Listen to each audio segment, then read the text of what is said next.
Good afternoon. I'm Steve Lowry, the editor of the High-Low here at the Long Beach Post. Welcome to Live Chat. Today we have with us Peter Kareiva. Peter, welcome. He's the new president and CEO of the Aquarium of the Pacific. He joins us from Seattle. Peter, thanks for coming along. Yeah, I'm excited about coming down to Long Beach in a few weeks. We will be happy to have you. If you're watching along right now, as always, we welcome your questions, your comments. Go ahead and send them along and we will pass them along to Peter.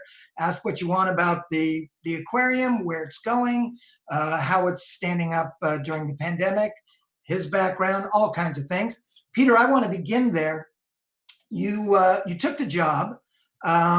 You have an extensive past when it comes to environmental organizations like the Nature Conservancy. Why did you decide that the Aquarium of the Pacific was a good place for you right now?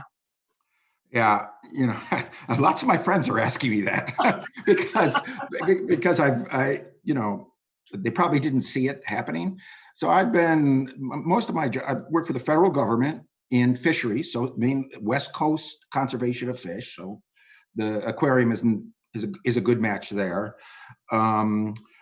I've been a researcher, at universities all over the world, and my first entry to science was as a marine biologist. Took a research cruise, down to Venezuela. So my entry into science was through marine biology. So it's a good fit there. And then at Nature Conservancy, of course, we did conservation all over the world, including marine. Few people realize Nature Conservancy is the world's largest marine conservation organization. So scientifically, I've always been there, but I was at the I left the Nature Conservancy and came back to the university because I wanted to teach and be in a diverse city. I thought the environmental movement is happening in cities. That's where it's going to take roots. It's not in suburbs. It's not in wealthy, affluent areas. It's cities. Cities are where the environmental movement is, and UCLA is a great university for that.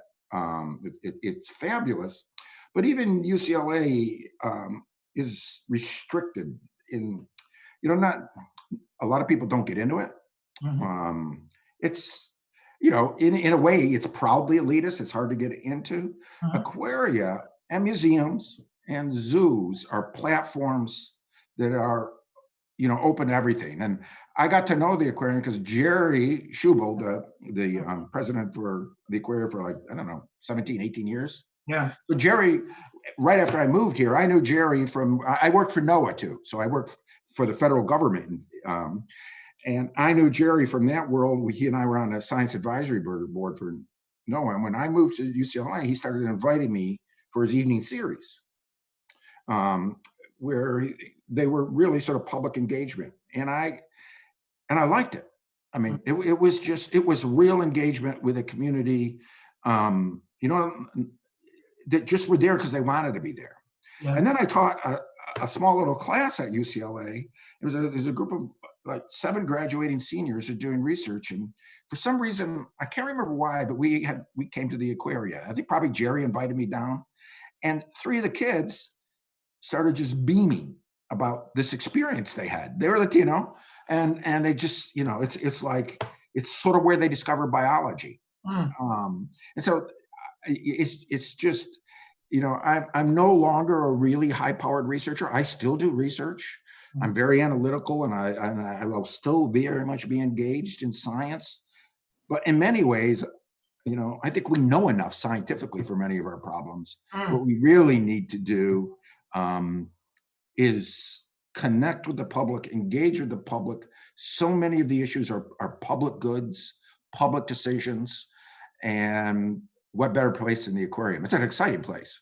Yeah, and Peter, looking up some of the talks you've given, which by the way are very entertaining, you've, I'd say, scrutinized the environmental movement at times for not messaging as well as it can. You have a speech from about 9-10 years ago where you say people just want to believe that we're simply being outspent by the other side, and that isn't necessarily always true. We do spend a lot of money. Our messages, though, aren't always the best. You point out that in some survey, I forget what it was, when people were asked about an environmentalist, they say, well, it's a nice person, but I wouldn't want to invite them to a party. I remember. So that survey, you're exactly right. That was a survey of high school kids all around the country. And it was when the Nature Conservancy had recognized that it, you know, like the environmental movement has been very white and tended to be affluent, and it's older. Yep. And they realized demographically that's not the future. And so they started doing these focus groups and surveys, and that's what it was revealed from. And I think the actual quote was, she's blonde, she's white, she's really nice, but she's not really fun.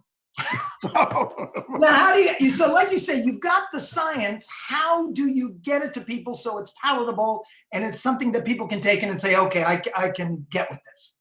Well, because, you know, there are so many issues that are divisive, that, you know, for religious upbringing or cultural upbringing, you might not be able to bridge a gap, but nobody wakes up in the morning and says they want to destroy the environment. Nobody does. Even you know, the caricature of some greedy I mean, they just don't do it. You're Right. a businessman. I mean, and most people, you know, when you teach, you learn that, you know, teaching, often you need professionally good teaching evaluations. Best way to get good teaching evaluations, take them to the intertidal of the beach. You know, and it's just, I mean, it's just like an automatic winner. Either that or talk about, you know, primate behavior and sex or something. But so it's innately, people are pro-environment, and you have to recognize that. And you can't, too often the environmental movement's been painted as jobs or the environment. That's an example, right? Development or the environment. That's a crazy division. That's an absolutely unnecessary and crazy division. Right. The environmental movement should have never let that happen. Yeah. Never let that happen. They shouldn't have been so gloomy. Yeah. I mean, it's fun, you know, right? Yes. It's fun. Is it tough to when you're talking about environmentalism specific to the ocean?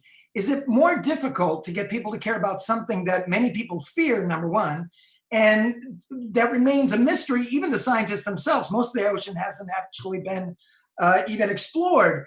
Is it harder to get them to care about that than a beautiful lion that you can look at and say, oh, how majestic? Well, you know, probably on a television screen it is. You know, so if you know, or you know, computer screen, the lion might be more engaging, but the mystery of the ocean is a big deal, you know. And you want to think of aliens, it's marine life, invertebrates, jellyfish, squid, those are alien. I mean, you know, science fiction. And the thing about the lion, I mean, so yeah, it probably is in the way that a lot of the way humans connect with nature is through these charismatic animals. It's why porpoises and whales are such a big part of people loving the ocean. But when you go to this is where aquarium, when you go to the aquarium, you can get within, you know, 6 feet of a pretty bizarre and cool organism. That doesn't even happen at a zoo. Right. That does not happen at a zoo. And so if you can, and the diversity, you talk about diversity, the number of, you know, anemones, squids, octopus. I happen to love octopuses. They're so smart, and, you know, they're as smart as a 5-year-old kid in many ways. Seahorses. I mean, you know, a seahorse, they marry for, well, they don't marry. They mate for life. They're monogamous, and the male broods the kids and gives birth. The male. And so, you know, and you can go to the aquarium in the Pacific, but you can go to almost any aquarium and literally even be 6 inches to a foot from seahorses and watch them. When we're talking about taking this kind of lead when it comes to protecting the planet, learning about the planet, we tend to talk in global terms, but we have a question here from someone who said, how can the aquarium partner with the city of Long Beach on some of these kind of measures going forward? Have you, by the way, have you met with any city officials yet, or is that? No, I hope to have some set up as soon as I get down there. It's, you know, as you know, COVID makes everything hard in terms of scheduling and getting around and so forth. But there's one big way. remote learning and kids going back to school, and it being and I know that Aquarium does a pretty good job with their academy and their online videos and courses. And I watched a few right after I agreed to take the job. I got online and watched a few, and their docents, and they were good. They were engaging. So I think the Aquarium can be very engaged in providing material that will enliven remote learning, really enliven it. For when I was at UCLA, we had a grant from Boeing, and we made a number of short 3 or 4 minute videos to engage in Title I high schools for science and STEM education. So that's another reason, actually, I was drawn to the Aquarium. I love that work. I mean, I loved doing that work that Boeing had funded. Yeah. So certainly, I mean, it's a no-brainer with schools.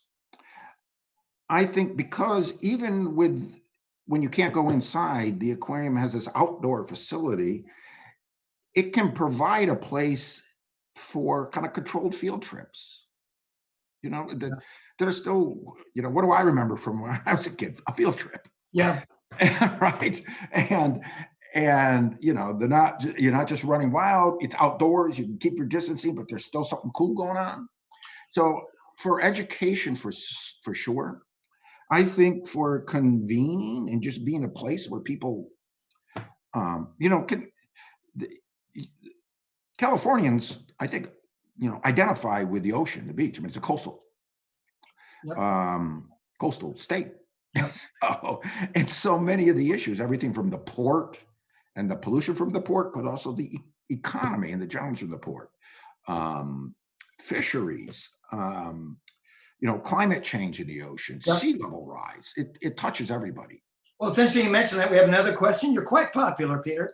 It says, do you have any thoughts on natural capitalism and how we focus on the outcome-based versus goods-based economy that fills our oceans with trash, chemicals, alters nature? Is there a path to discuss economics at the Aquarium? For sure. So the natural, there is a project that's based out of Stanford called the Natural Capital Project. I was one of the founders of it. That was the premise of it. The premise of it was nature, a healthy nature, has value, and it's real value. It's food, it's recreation, it's shelter from storms, so that intact marshes and eelgrass beds and reefs reduce storm surge a lot when a storm comes in. So the whole premise of that project was, when you're polluting, you're actually damaging a valuable asset, not just to environmentalists, not just to somebody, who just loves fish or loves dolphins or loves whales, but to a system that supports the well-being of people. And we wrote a book. I edited a book on it, and that is for sure a dimension of the ocean and the shoreline. 37% of the world's population is coastal. So, just for them, it's clearly important. Speaking about economics in the Aquarium, a couple months ago, we did a story with Jerry Schubel, and Jerry said that it costs about $2 million a month to keep the Aquarium simply running, just to keep it running. And that 75% of the revenue comes from people coming in and buying their tickets. Right now, you can only go outside. Those spots are very limited because of social distancing. So when you show up for work your first day, I believe August 3rd, right, that's the first thing that's going to hit you in the face, obviously. How are you feeling about that? Are there new things you can do, or can you just kind of batten down the hatches? Well, you should never batten down the hatches. That should never be a response, whatever it is, pretty much. But, I'm just learning about it. I do calls as much as I can. I still am pretty kind of embalmed at UCLA in doing my responsibilities there. But I've been talking to Jerry and his team, and We do have to think about, just like every place else, they've had to furlough some people and cut staff, and it's very painful, and that's a tragedy of this that's kind of unavoidable. Yeah. Um, but I think this this sort of educational material has value, but it has value. We can't be selling it to schools. I mean, it's got to be free to schools and students. Absolutely. Yeah. But we ought to be, philanthropy plays a big role, especially as government steps back, philanthropy steps forward. We ought to be able to get corporate sponsors, or like Boeing sponsored those videos I told you before, corporate sponsors or philanthropists to say, we can't lose these kids because they're not being taught effectively for a year. We just can't. Yeah. And places like zoos and aquarium and museums that have hands-on exhibits, that can really engage the kids. You can bring kids of whatever age group you want into the aquarium to have them do something, but film it and do things. So I think that has to be monetized, but importantly, not monetized by charging schools or the public, but the students. We got to find some other way to do it. Beyond that, I think there's a real role for the aquarium. I don't know if this can turn into money, but it might turn into some corporate and business giving. One of the projects that I work with at UCLA that is a natural fit to the aquarium is called Blue Prosperity, or the Blue Economy. A lot of talk about it. Yeah. About how much money is in the oceans, huge, trillions of dollars. Yeah. But for that research project, I've been looking at, in small islands, the Ted Waite, Gateway fame, funds that. He loves the ocean. And we're looking at aspects of the blue economy for small islands that really will help development. Yeah. And I think the aquarium is a good place to do that. That particular project really focuses on small islands in the Caribbean and the Pacific. From the aquarium, you could focus on, major nations, California for that matter, and be very engaged with the blue economy. So Jerry Schubel, your predecessor, was significant in that he took the aquarium from this kind of tourist spot, and he really added this element, not only of education, but advocacy. Yeah. And we have a question here saying, basically talking about how do you build upon what Jerry kind of started there at the aquarium, and asked, what are the things kids and visitors are going to need to learn about moving forward when they're coming into the aquarium, once they're allowed to come back into the aquarium? First of all, Jerry's a really hard act to follow. I've changed jobs a lot, and I've been lucky enough that when I've changed jobs before, never follow somebody as great as Jerry. So, and I mean that sincerely. Somebody who's really bad at their job. Sorry, yeah, go ahead. But Remember that, kids. Yeah. So I think I think it speaks to the aquarium as a place where you can showcase diversity, cultural, ethnic diversity, in the scientists, in the important historical figures and artists and cultural engagements of the ocean, because they're there. So that's obviously an issue in the nation right now, but in the world. And the ocean is a public good. And environmental justice and sort of just social justice is a public good. You can't have a gated community in the ocean, right? And so the ocean demands the public to come together. It actually demands it. It's not owned. It's not fenced. It's a public good. So I think it could certainly serve that role. I think California is going to be facing, when people look at technologies in response to climate change, there's like several hundred of them that people like to explore and think about. Nobody's doing the ridiculous thing and saying, I have the silver bullet. So nobody's doing that. But there's explorations of lots of different economic and technological innovations that can reduce our emissions or capture carbon. The ocean is one of them. Mm-hmm. Aquaculture and maybe even ocean engineering and so forth. The ocean is certainly one of them.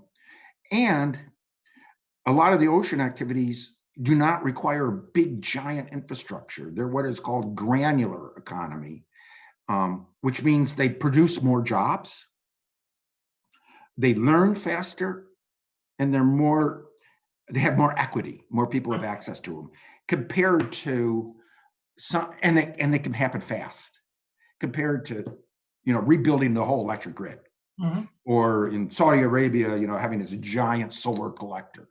So I think the coast and the ocean is going to be part of our response to climate change. And it's going to be part of the response that really serves equity and jobs. You mentioned social justice just earlier, and we talked about this before we came on. Is there things that the aquarium can do to reach out specifically to the Black community, whether it's to do with staffing at the aquarium or to bringing in Black youth, Black students to get a better hold of what the ocean is, what it holds for them? Is there outreach that can go on?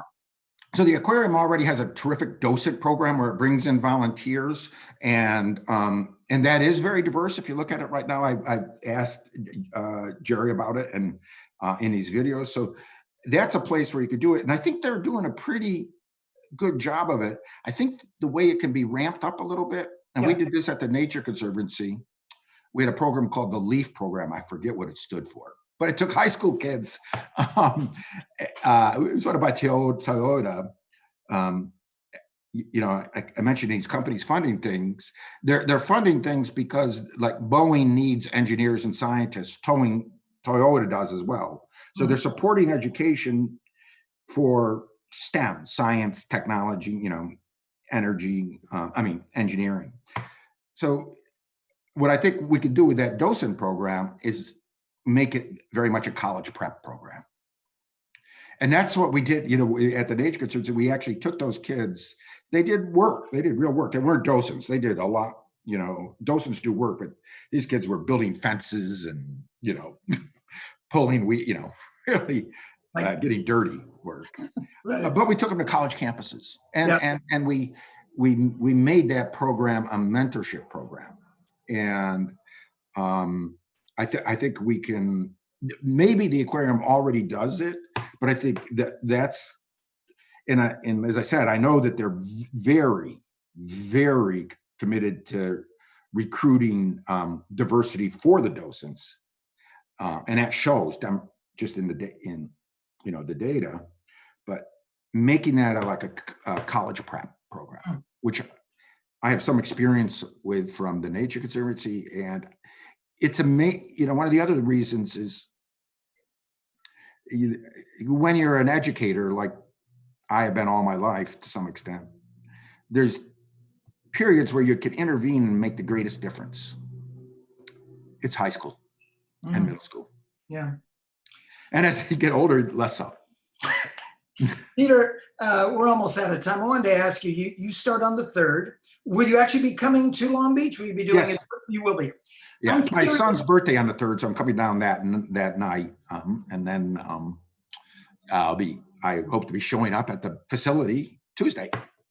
When you meet with your staff, with everyone there, there's no doubt you're a terrific person, it seems like to me, but there's no doubt there will be some anxiety. There's anxiety, I'm sure, right now, just with the economic factors. In speaking to the people who are working at the aquarium right now, what is going to be your message at this moment in time, which obviously is a time of, right now, a lot of uncertainty?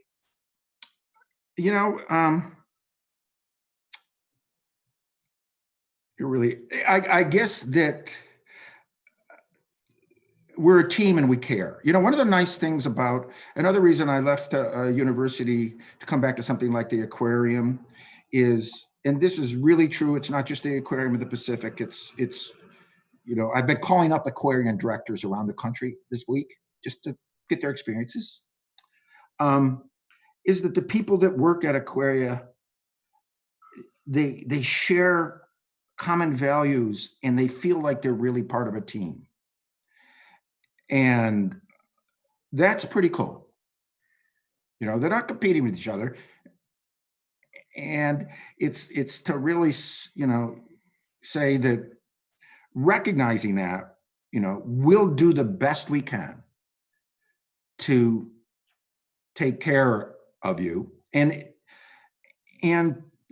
to find a way, to somehow find a way to not just survive, but thrive. And I think we can. When I was at the Nature Conservancy, shortly after I got there, was the recession in 2000, I think it was 2007, 2008. And we had to lay off 25% of the people. And it was, and we made a real effort. So even if somebody lost their job, to go find them, something else. And I think there is that commitment in this community. The aquarium is a community.